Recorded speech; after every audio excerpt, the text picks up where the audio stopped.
As you can see, the cards are getting fewer and fewer because as I've been pulling them and reading on them, I have put them one side. So these are the only ones that are left in the pack that I haven't spoken about.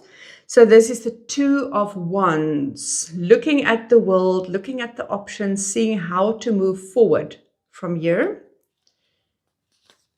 Together with Temperance. Temperance is really that harmony and balance, and once again weighing up your options, seeing what is harmonious, what is in the best interest for everybody, really just seeing what is really flowing.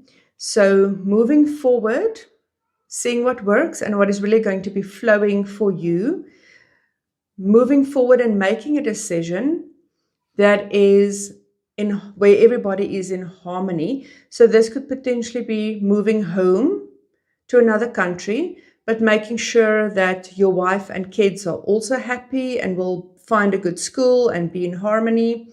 Or potentially this could be moving forward with an idea, but you're not really sure how is it going to pan out. And then really just going with the flow and seeing what the universe brings you. And when something is in harmony and flow, the right thing will come through, which will really be for the benefit of all.